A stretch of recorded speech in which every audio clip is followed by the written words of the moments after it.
Olá, começa agora o Notícias em Foco. Confira os destaques desta edição. Os sintomas e tratamentos da ansiedade. Veja como lidar com esse problema que atinge milhões de brasileiros. A ansiedade em si não é ruim. Ela, na verdade, é muito positiva, porque ela nos leva à ação. O trabalho de uma ONG em São Paulo para tornar o mundo mais abrangente e promover a autonomia de pessoas com síndrome de Down. Eles querem ser olhados por eles como seres humanos dentro das suas potencialidades e dos seus desafios. Fique ligado, porque o Notícias em Foco já está no ar.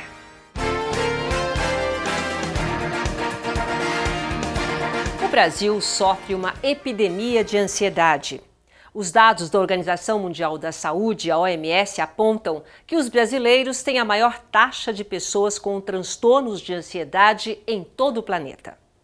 Esse é um cenário que se mostrava negativo para os brasileiros, mesmo antes da pandemia, com o desemprego em alta e, claro, a consequente vulnerabilidade social. Ao todo, mais de 18 milhões de brasileiros convivem com o transtorno de ansiedade, ou 9,3% da população. Eu descobri que eu tinha ansiedade porque eu acordava várias vezes no meio da noite com o coração acelerado, uma angústia e um medo que eu não sabia de onde vinha. Os sintomas da Valquíria estão entre os mais citados por quem tem ansiedade. Sinto angústias, meu peito aperta, meu coração aperta, parece que está esmagando. Eu fico tremendo as pernas e o pé o tempo todo. Rápida urbanização com aumento populacional nas periferias, crises econômicas e a entrada de mulheres no mercado de trabalho sem aumento no apoio social também são citados por estudos que avaliam o aumento da ansiedade aqui no Brasil. Isso se reflete no consumo de antidepressivos e estabilizantes de humor. Durante a pandemia, segundo dados do Conselho Federal de Farmácia, a alta nas vendas foi de 17%. A pandemia agravou muito o meu caso de ansiedade, assim, ao extremo. Eu tive que tentar fazer várias outras coisas, tentar ocupar minha mente, tentar ler livro, tentar fazer um curso online. A literatura científica já criou, inclusive, um termo específico para o medo e a ansiedade de contrair o coronavírus, a coronofobia. Entre os temores citados na pesquisa, destaque para o medo da morte, o de contaminar outras pessoas e o temor de lidar com os desdobramentos econômicos relacionados ao vírus. Todos nós sentimos ansiedade porque todos nós temos um radarzinho que identifica todos os sinais de possível perigo à nossa volta. E a ansiedade é isso, é quando o corpo identifica esses sinais de perigo e nos dá um alerta de que tem uma situação que a gente precisa olhar e tomar cuidado. As pessoas chegam na minha clínica e me dizem, eu sou ansioso. E eu brinco, quem não é? Hoje em dia, a gente vive vidas muito cheias de informação, por estarmos conectados o tempo todo. E isso gera, sim, mais ansiedade, porque a gente está o tempo todo pensando naquilo que a gente tem que fazer, naquilo que a gente deixou de fazer, naquilo que o outro está fazendo. E esses estímulos são, sim, ansiógenos. O aumento da frequência desses alertas é o que pode indicar um problema mais sério. Para a nossa evolução foi super importante ter ansiedade, pois assim a gente pôde se manter vivo, sempre se defendendo dos perigos. Então a ansiedade em si não é ruim. Ela, na verdade, é muito positiva, porque ela nos leva à ação, ela nos leva a fazer as coisas melhores, ela nos leva a crescer e achar solução para problemas. Então, a ansiedade em si não é um mecanismo ruim. Quando que a ansiedade fica ruim? É quando ela começa a acontecer com muita frequência e por sinais de perigo muito pequenos, ou que tem muito mais a ver com a saúde emocional da pessoa do que com perigos reais físicos da vida. No caso da Valquíria, a primeira providência foi uma consulta com especialistas e o início do tratamento com remédio. No começo foi difícil, ele me deixou com náuseas, tudo, mas ele me deixa mais tranquilo, eu consigo controlar a minha ansiedade. A palavra ansiedade vem do grego enshein, que significa estrangular, sufocar, oprimir. No dia a dia, o mal-estar surge a partir de um gatilho, uma situação geradora de estresse. Uma prova na escola, uma reunião importante no trabalho, uma apresentação. Então é natural que diante de uma situação dessa a gente tenha alguns desses sintomas físicos. Agora, quando que vira um problema? É quando a pessoa tem um transtorno e ela sente que todas as situações da vida lhe geram esse tipo de reação física. Às vezes só sair de casa gera esse tipo de ansiedade, às vezes só ir ao trabalho, só entrar no ônibus, só estar num lugar com muita gente, já começa a gerar esses sintomas físicos. E é aí que se diagnostica a pessoa com um transtorno de ansiedade. Mas é preciso diferenciar a ansiedade de outros problemas psicológicos ou de uma insegurança por algo que vai acontecer. Às vezes a pessoa se sente insegura com alguma coisa que fez ou com alguma coisa que está vendo ou alguma coisa que está ouvindo e sente no corpo respostas sobre essa insegurança. Isso não é necessariamente ansiedade. Às vezes a pessoa está nervosa por algo que vai acontecer em seguida ou algo que já aconteceu. E isso também não se caracteriza como ansiedade, já que a ansiedade tem necessariamente um elemento relacionado ao futuro, aquilo que vai acontecer e se eu vou ficar seguro nesse futuro que vai chegar. As crises de ansiedade são momentos em que essa preocupação sai do controle e parece que toma conta do paciente. Eu acabo antecipando o evento, eu fico prevendo o que vai acontecer. E se acontecer isso, como que eu vou fazer? E se acontecer aquilo? Eu fico extremamente sofrendo por antecedência, já prevendo o que vai acontecer. Ou seja, daqui 1 mês, daqui 2 meses, eu já estou sofrendo agora. Uma coisa que eu nem sei realmente se vai de fato acontecer, eu já estou sofrendo. O tratamento passa por mudanças na rotina e pelo autoconhecimento para identificar os gatilhos. Você buscar se exercitar, se alimentar bem, organizar seus horários para não ficar ansioso em relação àquilo que não dá conta de fazer, aprender sobre técnicas de respiração, movimentos corporais que promovam calma e relaxamento, como yoga. Psicoterapia é sempre bom. Existem várias outras dicas a respeito de meditação, mindfulness, que é um movimento que agora está muito prevalente, sobre atenção plena, estar presente no momento. Uma busca por todas essas possibilidades geralmente ajuda a pessoa a conviver com a ansiedade bem. Mas o transtorno generalizado de ansiedade, quando a pessoa realmente não consegue sozinha controlar esses comportamentos, normalmente precisa de uma ajuda profissional psiquiátrica e com a entrada de remédios ansiolíticos que possam ajudar a pessoa a ter uma vida normal.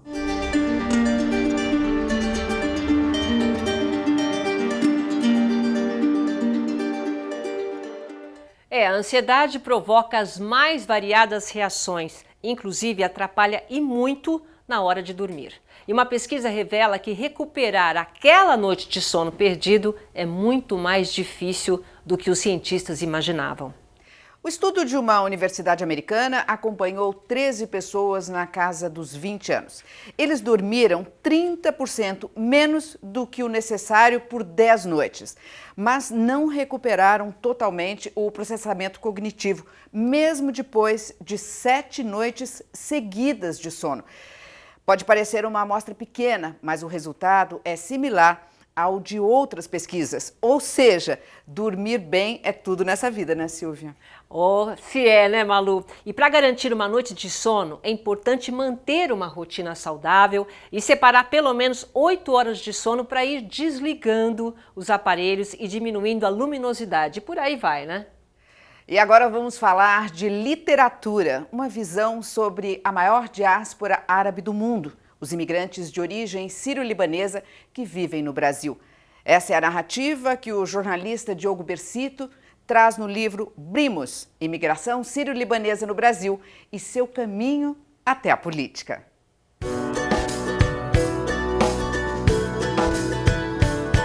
De imigrantes que atravessaram o mundo com poucas posses a nomes conhecidos, que 100 anos depois ocupam poderosos gabinetes da política brasileira.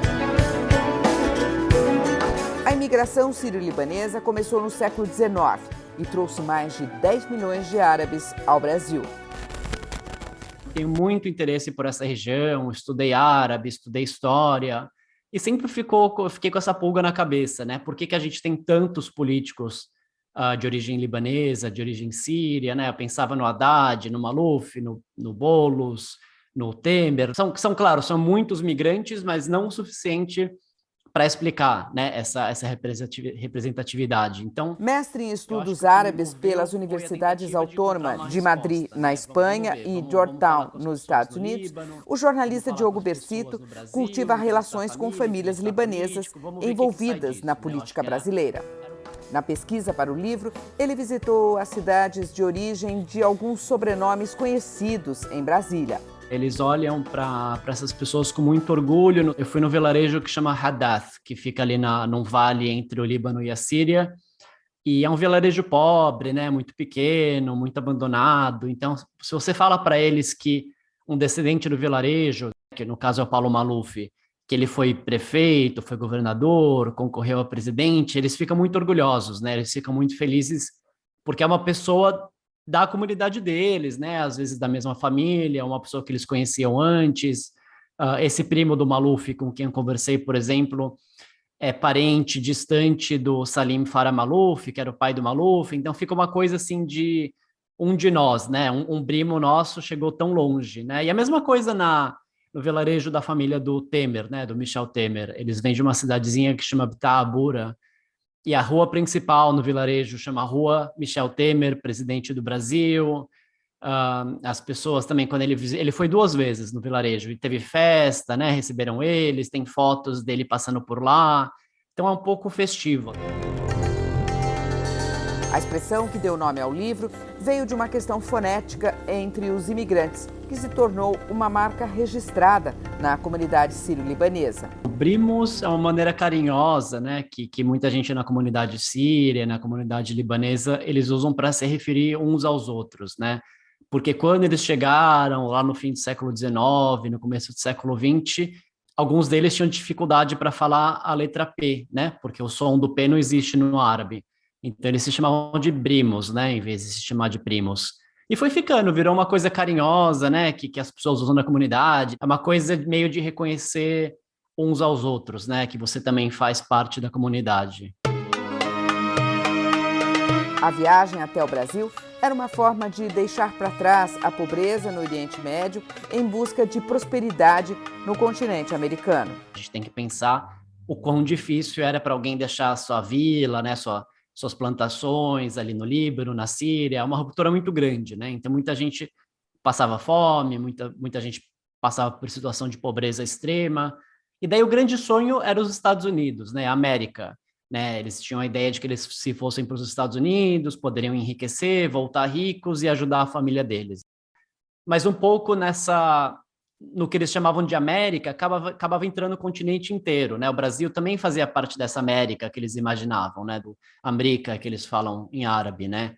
Então, muitos chegavam aqui ou porque tentaram ir para os Estados Unidos, não conseguiram e acharam que o Brasil era uma boa segunda opção. Tinha gente que chegava aqui enganado, né? Eles compravam o bilhete do barco a vapor e achavam que estava indo para Nova York, chegavam em Santos e decidiam ficar. A primeira leva de imigrantes aumentou o interesse dos sírio-libaneses pelo Brasil. Como às vezes um primo voltava para passar as férias no Líbano e voltava cheio de riquezas, cheio de presentes, eles falavam, eu vou para o Brasil também, né? Eu já conheço alguém lá, já abro um negócio ali com meu outro primo, com o tio, vou trabalhar no armazém da minha tia, e ficava um pouco também, um chamava o outro. E esses imigrantes que chegaram aqui escolheram o ramo de seus descendentes fenícios. As pessoas que foram para o Brasil eram, em grande parte, agricultores, né? Pessoas que tinham suas pequenas plantações de azeitona, de trigo, de tabaco.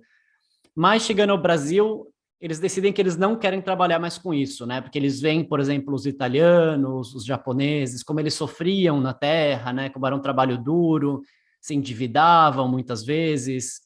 E eles decidem que não querem fazer isso, até porque eles querem voltar logo, né? A ideia deles é ficar um pouquinho no Brasil e voltar direto para o Líbano, voltar para a Síria. Então eles pensam, vamos trabalhar como comerciante, é uma coisa que dá para fazer um pouquinho, eu compro uns produtos, ponho na caixa de madeira, ponho a caixa nas costas, né? E vou andando por São Paulo, vendo tudo, quando acabar de vender eu volto, né? Que é o que a gente chamava de caixeiros viajantes. E acabou, enfim, ficando nessa área, abriram negócios, abriram indústrias, e acabou virando uma tradição, mas não era uma tradição que eles tinham na terra natal.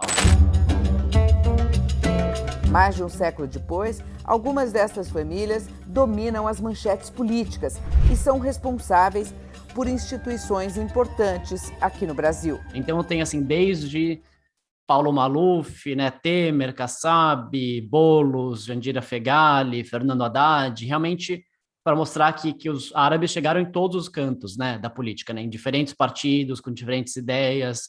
E tem assim, tem cristão, tem muçulmano, daí nos cristãos tem cristão maronita, ortodoxo, católico, druso, tem todo tipo, né? Isso nos políticos. Tem a política dos hospitais, né? O Sírio-Libanês, eu acho que é o grande exemplo, que é um hospital que trata de políticos, né? Todos os políticos passaram por lá. Primos, imigração sírio-libanesa no Brasil e seu caminho até a política, tem a publicação pela editora Fósforo, ilustrações de Nina Farcas e preço sugerido de R$ 75.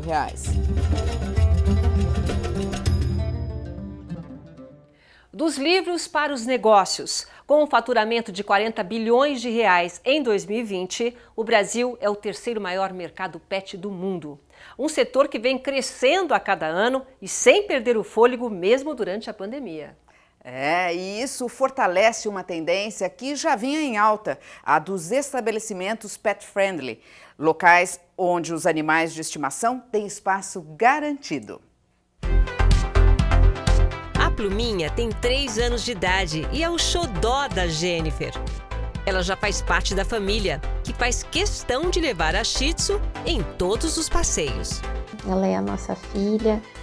Eu falo que ela é meu pedacinho de brilho, ela é a alegria da casa e ela também vai em todos os lugares possíveis conosco.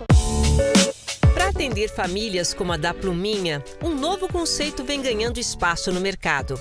São os estabelecimentos pet-friendly, ou seja, amigáveis aos bichos de estimação. É o caso deste hotel na cidade de Itu, interior de São Paulo. Aqui, os hóspedes peludos são bem-vindos desde que o local começou a funcionar. Na época da inauguração do hotel, um pouquinho antes, eu fiz uma pesquisa para entender o que este mercado que procura resort buscava também, né? E nessa pesquisa, uma das palavras que apareceu muito nas buscas foi o pet friendly. E neste momento eu entendi que realmente era um mercado que a gente deveria explorar, que a gente teria muito sucesso. E não são apenas os hotéis que aderiram à tendência. O setor de restaurantes também viu uma oportunidade de diversificar os negócios e conquistar uma nova clientela. Hoje, nós tratamos nossos animais como se fossem nossos filhos. Então, quando saímos de casa, nós temos a necessidade de estar com toda a família. O mercado pet friendly não é mais uma tendência, já é uma realidade. É um mercado que só esse ano já cresceu 6%. Na própria rede que eu trabalho, muitos hotéis que não eram pet friendly já estão se adaptando. A pandemia intensificou a relação entre os tutores e pets, o que refletiu no consumo de serviços. Tanto é que o setor foi considerado comércio essencial, o que manteve pet shops e casas de ração abertas mesmo durante a quarentena. Uma pesquisa do site de reservas Hotels.com, feita no final de 2020, revelou que 82% dos brasileiros entrevistados disseram que pretendiam viajar com os animais de estimação depois da pandemia. E quem pega a estrada com os pets busca locais que atendam às necessidades dos bichinhos. Nós procuramos ter hoje no hotel, em várias áreas, o cata-caca, que é para facilitar, os pais quando estão passeando, com os seus doguinhos. Nos apartamentos nós já temos piso frio, então isso é uma tranquilidade. Nós criamos doorknobs que são colocados na porta, informando que dentro daquele apartamento nós temos cachorrinhos, e fora isso, nós procuramos já entregar aos pais, na chegada deles, uma caminha para maior conforto, os comedouros, fraldinhas. Então, quando você vem com o pet para o hotel, você já tem praticamente tudo que você precisa dentro do apartamento. Sempre tivemos uma varanda ampla e aconchegante. E decidimos fazer algumas modificações, como bebedouros, comedouros, tapetes para descanso, para melhor atendê-los. A Pluminha já se acostumou a viajar com a família e tem até um perfil no Instagram com dicas e consultorias de passeios pet friendly. Através dela, conhecemos várias pessoas.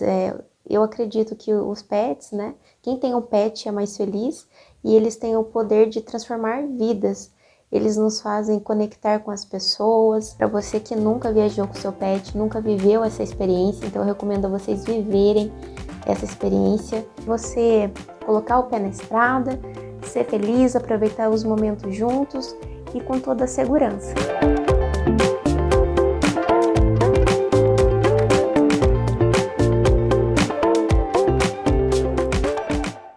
Números do IBGE, o Instituto Brasileiro de Geografia e Estatística, revelam que o Brasil já tem mais animais de estimação do que crianças. É um mercado que não tem limites para crescer, Malu.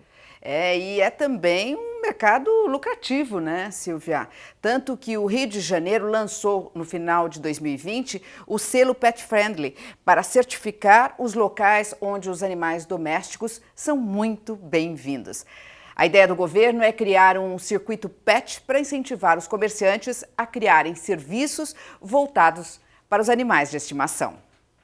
E o assunto agora é a inclusão social. Se a gente pensar bem, até há um tempo atrás, a síndrome de Down era considerada uma doença e as pessoas eram vistas como dependentes e até com perspectivas limitadas de vida. Mas isso, ainda bem, já faz parte do passado, né, Malu? Não tenha dúvida, Silvia, porque além dos avanços na medicina, a legislação está mais completa. E são muitas as campanhas com informações sobre a síndrome de Down, que não é uma doença, e sim a ocorrência genética mais comum que existe. E o mais importante, quem tem síndrome de Down tem capacidade para realizar tudo o que quiser e não tem que limitar nada não, com a palavra, a disposição e a sensibilidade para esse assunto. Isso aqui é F de Francisco. Francisco tem 7 anos, adora praticar judô, tocar música e brincar com as irmãs, Maria Antônia e Maria Clara. Chico, como é chamado pelos amigos e pela família, tem síndrome de Down. Uma ocorrência genética causada pela presença de 3 cromossomos 21 em todas ou na maior parte das células. E por isso, ela é conhecida também como trissomia do cromossomo 21, ou T21. Estima-se que a cada 700 crianças que nascem no mundo, uma tem síndrome de Down. Eles não querem ser olhados como coitados, eles não querem ser olhados pela síndrome de Down. Eles querem ser olhados por eles como seres humanos, dentro das suas potencialidades e dos seus desafios. Thaís Alvarenga é mãe do Chico e das Marias e fundadora da organização não governamental Nosso Olhar, uma iniciativa para tornar o mundo mais inclusivo para quem tem síndrome de Down. O objetivo da ONG Nosso Olhar é a gente trabalhar não só a pessoa com deficiência intelectual, com síndrome de Down, mas também a família dessa pessoa. Olhar para a sociedade para a gente ter realmente uma sociedade mais inclusiva e diversa. Nasceu após o meu primeiro filho, Chico, ter nascido com síndrome de Down. Eu escrevi um blog pouco antes da ONG nascer. O blog cresceu, esse blog era para poder contar o dia a dia do Francisco e poder levar as informações que eu recebia dos profissionais de saúde, educação, toda essa rede estendida. Então, o Nosso Olhar também tem projetos de conteúdo, de campanhas de marketing de causa, olhando dessa forma, para que a gente construa realmente a sociedade que a gente tanto sonha, né, com todas as diferenças e singularidades. Uma das principais atuações da ONG é a capacitação de pessoas com síndrome de Down para o mercado de trabalho. A capacitação nós fazemos não só para a pessoa com deficiência intelectual, com a síndrome de Down, mas também para levar isso para as empresas, né, com sensibilizações, vivências, levando a informação, levando o treinamento, para que não só aquela pessoa, por direito, né, a lei de cotas, né, que para cada 100 funcionários existem as vagas que devem ser cumpridas, mas para que aquele ambiente, aquelas pessoas saibam conviver com essa pessoa que tem a deficiência.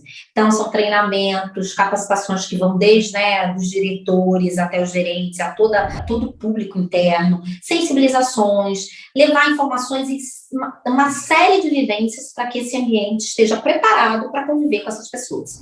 Olhando de forma diferente, mas convivendo com essa diferença, entendendo que ali existe um ser humano que é capaz de ter sua autonomia financeira, de ter sua autonomia como ser humano. Então, essa mudança vem desde a pessoa que tem a deficiência para aquele ambiente corporativo. Outra conquista foi o espaço Rede T21, que concentra atividades esportivas, terapias, oficinas e palestras. A Casa Colaborativa foi inaugurada em setembro de 2020, em plena pandemia. E além das crianças e adolescentes com deficiências intelectuais, abre espaço também para as famílias. A gente aqui no espaço, na área de terapias, da assistência terapêutica, são atendidas mais de 70 crianças por semana. No tatame estamos com 15 crianças, fisioterapia, fono e TO. A gente também tem a sala de apoio pedagógico, tem capacitações também para o mercado de trabalho, a gente dá treinamentos, tudo isso. E a ideia é que o nosso espaço, o Rede T21, vire referência de diversidade e inclusão.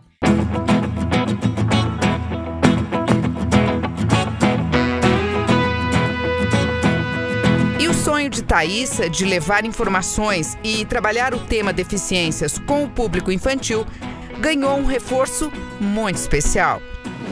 Uma parceria com o escritor Ziraldo, criador do Menino Maluquinho. O resultado foi uma série de cartilhas, onde o Chico e suas irmãs viraram personagens. Eu sempre quis poder levar a primeira infância do Francisco, que é um marco super importante na vida de qualquer criança, toda essa formação que a gente escuta da primeira infância.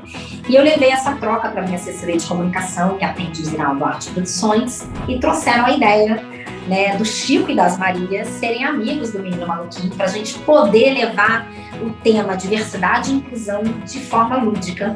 As histórias escritas por Manuel Filho mostram o universo das pessoas com deficiência. Serão 9 cartilhas no total, com temas como diversidade, alimentação e prática de esportes. A primeira foi lançada em março, mês em que é celebrado o Dia Internacional da Síndrome de Down. A ideia é que vá para dentro das salas de aula, de forma gratuita, possa levar também para dentro de casa como ferramenta junto com palestras para a gente poder realmente construir desde base, desde os pequenininhos, a real inclusão, a informação que falta na sociedade.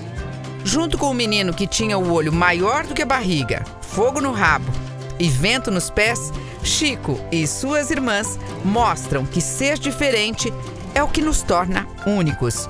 E ensinam que inclusão é propósito, é sorriso e é abraço.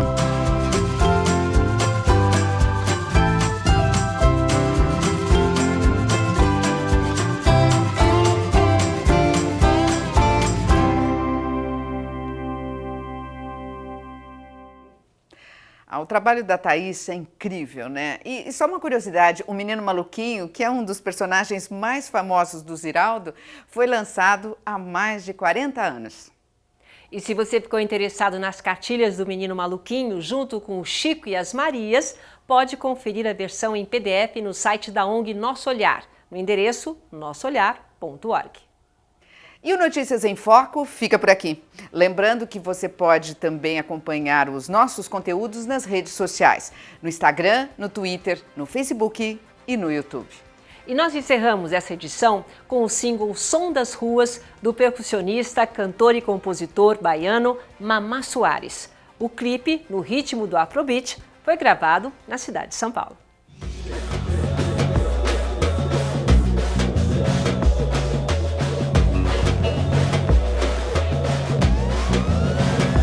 Favela é um problema? Favela não é problema.